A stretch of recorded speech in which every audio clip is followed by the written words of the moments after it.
තෙරුවන් සරණයි පින්වත්නි බොහෝ කාලෙක ඉඳලා ප්‍රශ්නයක් තියෙනවා මොලේද හිත පහළ වෙන්නේ හෘද වස්තුව ඇසුරු කරන්ද හිත පහළ වෙන්නේ කියලා. පින්වත්නි අපේ බුදු පියාණන් වහන්සේ දේශනා කරලා තියෙන්නේ පැහැදිලිවම හෘද වස්තුව ඇසුරු කරන් තමයි මේ හිත පහළ වෙන්නේ කියලා.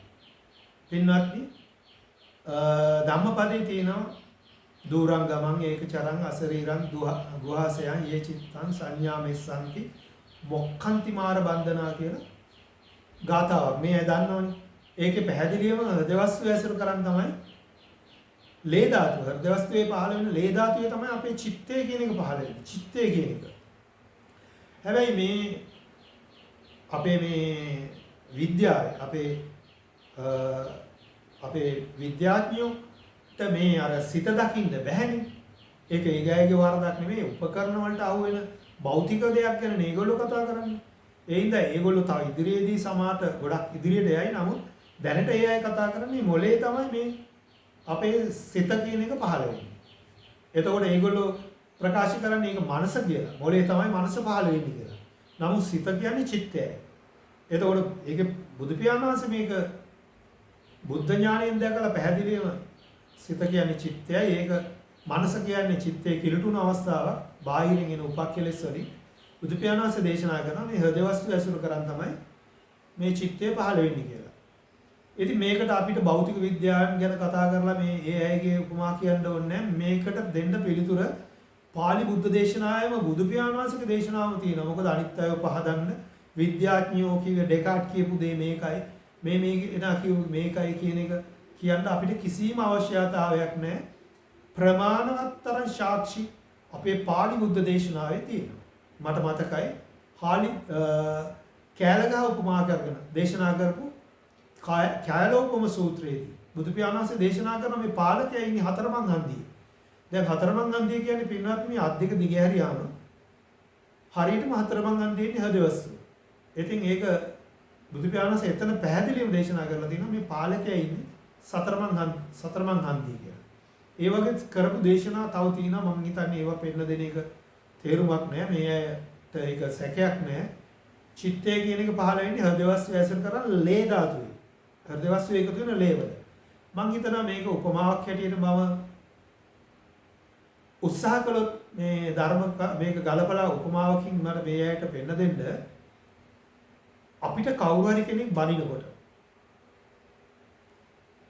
තේරුම් ගන්න ඒ බනින කෙනාගේ ශබ්ද තරංගවල හැටියට ඇවිල්ලා අපේ කනේ තියෙන කම්බරේ තියෙනනේ බෙරේ තියෙන සෝත ප්‍රසාදයේ ගැටිලා ශබ්ද තරංග සරංග හැටියට ඇවිල්ලා සෝත ප්‍රසාදයේ ගැටිලා කෙලින්ම අපේ මොලේ තියෙන ශබ්ද ඇසීමට අදාළ ප්‍රදේශයේ ස්නායු ආවේගයක් ඇති කරා අපේ ලේ ධාතුවට සම්බන්ධ වෙලා හෘද වස්තුව ඇසුරු කරන් හෘද වස්තුවේ එකතු වෙන ලේවල හෘද වස්තුවේ චිත්තය කියන එක පහළ වෙනවා.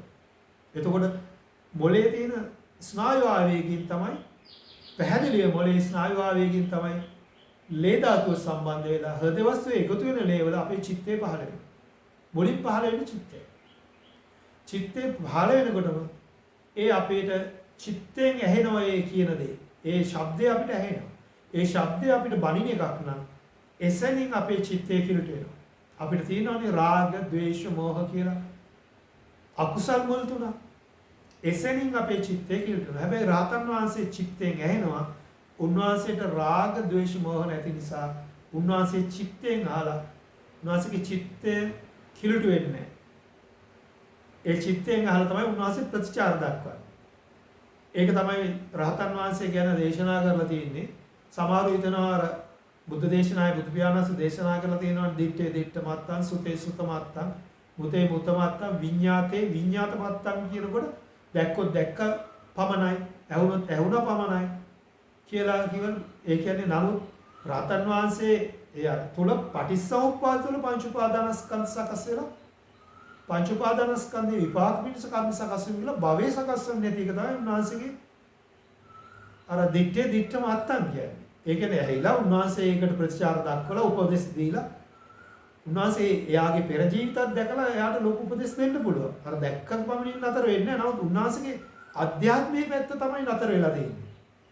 අර මාරයන්ට බුදු පියාණන් වහන්සේ දේවදත්තර උන්වහන්සේ ගලක් පෙරලලා බුදු පියාණන් වහන්සේගේ විලුඹේ වැදිලා ජීවකද මහත්තයා බේත් බැඳලා යනවනේ නගරෙන් පිටර. එතකොට එන්න හැන්දෑවේ නගරේ වහලා එන්න බැරි වෙනකොට අර බුදු පියාණන් වහන්සේට ඒක කැක්කුම හැදිලා වේදනාවෙන් ඉන්නකොට මාරය අහනවනේ භාගතුන් වහන්සේ ඔබ වහන්සේට වේදනාව දැනෙනවද කියලා.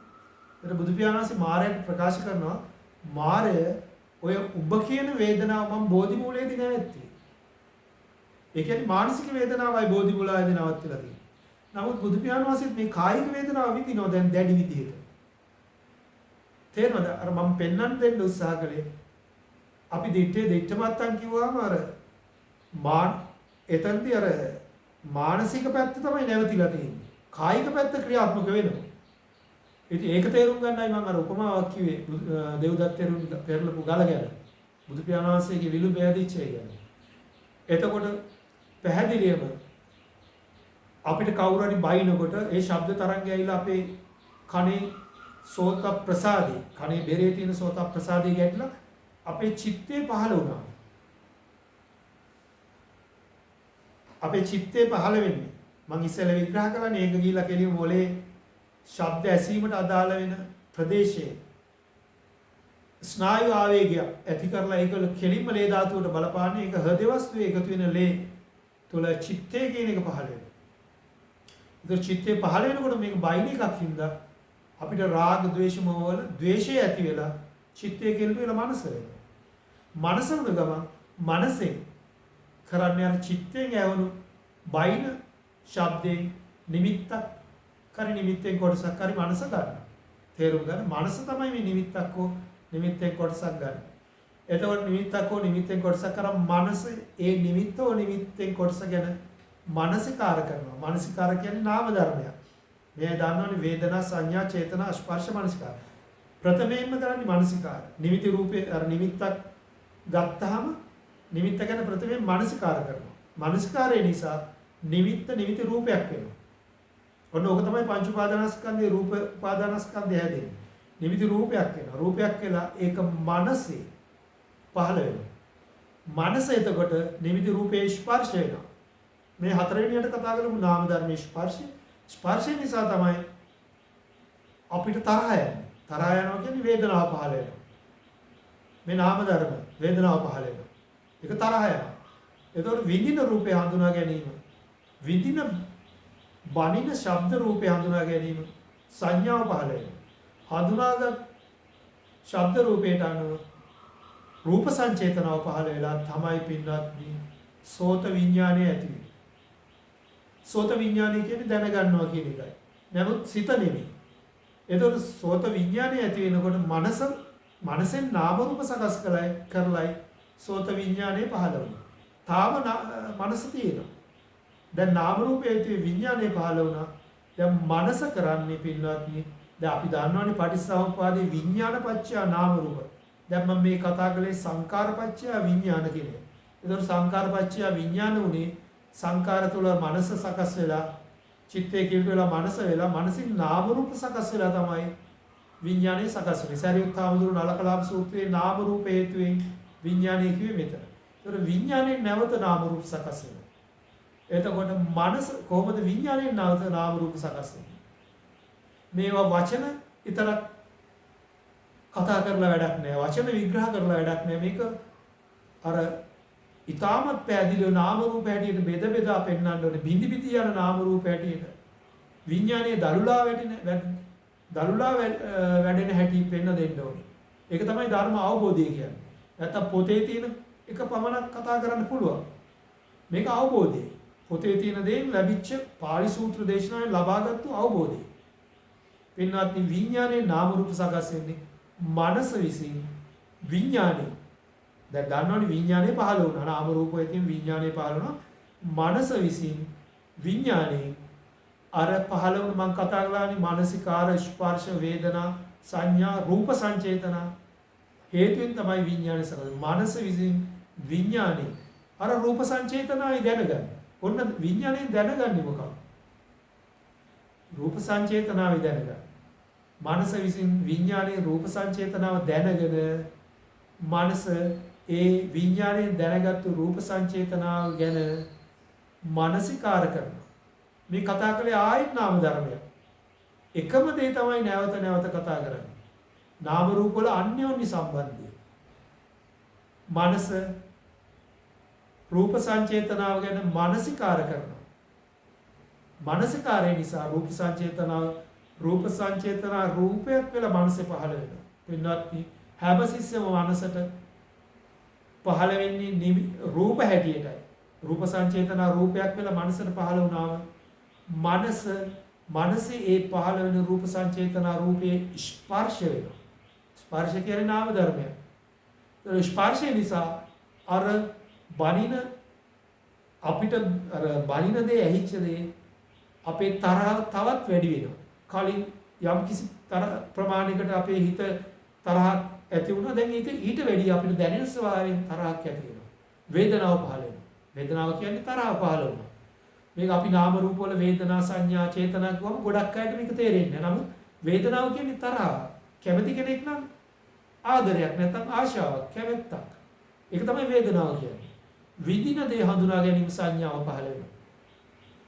හඳුනාගත් දේට අනුව පින්වත්නි විඥාණයෙන් සකස් කරන නාම රූප වල සකස් වෙන්නේ කලින් සකස් වුණේ රූප සංචේතන දැන් පහළ වෙන්නේ මනෝ සංචේතන. මනෝ සංචේතන පහළ වෙන මෙතන නාම රූප සකස් වෙලා අවසానයි. මං කියවනේ අර නිමිති රූපයක් නාම ධර්ම පහක් හේතුවෙන් දැන් පහළ වෙනවා.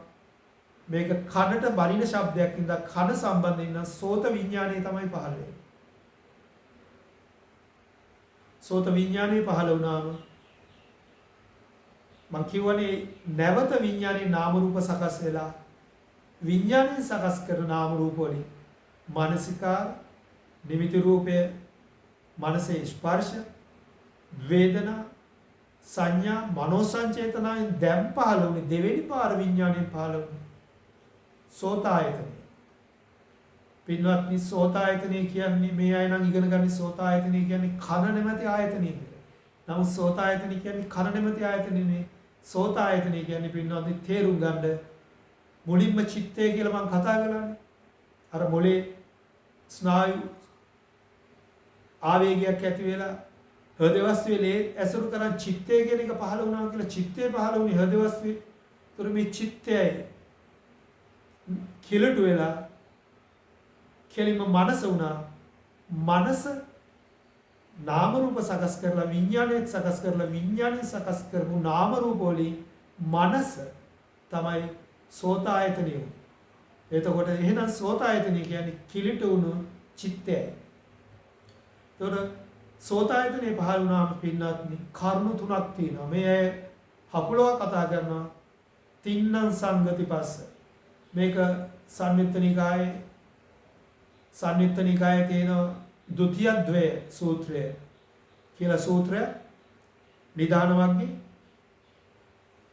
ඒකේ තියෙනවා යාකෝ භික්කවේ ඉමේසං තින්නම් ධම්මාන සංගති සම්නිපාතෝ සමවායෝ අයං උච්චති භික්කවේ සෝත සම්පස්සෝ. මේකට සලආයතන පච්චය පස්ස කියන තැන පටිච්චසමුප්පාදේ සෝත සම්පස්සේ පහළ වෙන්නේ. සෝත සම්පස්සේ පහළ වෙනකොට මේ තේරුම් ගන්න නැවත නාම රූප සකස් වෙලා ඉහළට ප්‍රථම ජවන්සිත සකස් කරන නමුත් අපි පටිච්චසමුප්පාදයේ තුල හකුලවක් කරන පටිච්චසමුප්පාදයේ තුල ඉගෙන ගන්නේ අර සලආයතන පච්චය පස්ස පච්චය වේදනා අපි හකුලවා කරලා ඉගෙන ගන්නේ මේක සූත්‍ර හකුලවා කරලා ගෙනාපු හැටියට වේදනා පච්චය තණ්හා තණ්හා පච්චය උපාදාන උපාදාන පච්චය භව භව පච්චය ජාති ජාති පච්චය ජරා මරණ ශෝක පරිදේව කියලා එක පටිච්චසමුප්පාදය අපි විග්‍රහ කරන්නේ. නමුත් මේක චක්කුද්්වාර සෝතද්්වාර චිත්ත වීතියක නම් තිත්තක්ෂණ 17ක් තුල පටිච්චසමුප්පාද 9ක් සකස් වෙලා ඒ පටිච්චසමුප්පාද 9 තුල ජවන්සිත 7ක් ඇසුරු කරන් පංච උපාදානස්කන්ධ 7ක් සකස් වෙන හැටි තමයි මම මේ මූලික ආරම්භයේ පෙන්වුවේ. පළවෙනි ජවන්සිත සකස් වෙනකොට සෝතායතනයේ අතීතේ නිරුද්ධ වුණු නාම රූප වල රූප වේදනා සංඥා සංකාර දකිනවා. අනාගතේ පහළ වෙන්න තියෙන තිත්තක්ෂණ වල තමයි අනාගතේ හටනොගත් දකින්නේ. රූප වේදනා සංඥා සංකාර නාම රූප වර්තමාන මොහොතේ 9 වෙනි තිත්තක්ෂණේ දකිනවා. ඒ සෝත ආයතනය තුල ක්‍රියාත්මක වෙනවද අධ්‍යාත්මික හැටියට දකිනවා. ඒකට බාහිර අනාගතයෙන් එමින් පවතින සහ ගෙවිලා අතීතයට යන පැත්ත බාහිර හැටියට දකිනවා. එතකොට ඒ තුල ක්‍රියාත්මක වෙනවද ස්වභාවය තමයි මේ රූප වේදනා සංඥා සංකාර ගොරෝසු සියුම් හීන ප්‍රනීත කියලා දැනෙන ස්වභාවය රූප වේදනා සංඥා සංකාර සෝත ආයතනය. ඒ චිත්ත වීතිය තුල දුර සහ ළඟ සහ දුර දැනෙනවා. මේක තමයි පංචස්කන්ධයක් සකස් වෙන්නේ මේ පටිච්චසමුප්පාදයේ තුල සිත තුල පටිච්චසමුප්පාදයේ තුල සකස් වෙන පංචස්කන්ධයයි තමයි සෝත ආයතනයේ තණ්හාව ඇති වෙන්නේ. ඒකට තමයි තණ්හා හේතු වෙන්නේ උපාදානය ඇති වෙන්නේ. ඒ කියන්නේ පංචස්කන්ධයටයි තණ්හාව ඇති වෙන්නේ සෝත ආයතනයේ. නැතුව වේදනාවට තණ්හා නෙමෙයි. මේක හකුලවා කරලා තියෙන වේදනාපච්චය තණ්හා කියලා. නමුත් පංචස්කන්ධයට තණ්හාව ඇතිලා තණ්හාවට උපාදානය වෙනකොට පංචස්කන්ධේ පංච උපාදානස්කන්ධයක් වෙලා ඒ පංච සකස් වුණු පංච උපාදානස්කන්ධේ ප්‍රථම ජවන්සිතේදී 9 වෙනි තිත්තක්ෂණයේ සකස් වුණු පංච උපාදානස්කන්ධේ සංස්කාර උපාදානස්කන්ධේ තමයි අර උපාදාන පච්චය භවයේ සකස් වෙන්නේ. භවයේ හේතුවෙන් සිතේ සකස් වුණු ಜಾතිය තමයි ඒ සකස් වෙලා ඊළඟ පටිච්චසමුප්පාදයේදී ಜಾතිය හිතේ පහළ වුණු ಜಾතිය ජරා මරණයට යන්නේ. පින්වත් ඉතින් මම කතා කළේ මෙතන අපිට කවුරු හරි බයිනකොට අපේ සිත කොහොමද චිත්ත වීතීන්ට අනුව කොහොමද හිත සකස් වෙන්නේ කියලා. එතකොට තේරුම් ගන්න විඥානය කියන්නේ සිත නෙමෙයි චිත්තය තමයි සිත කියන්නේ.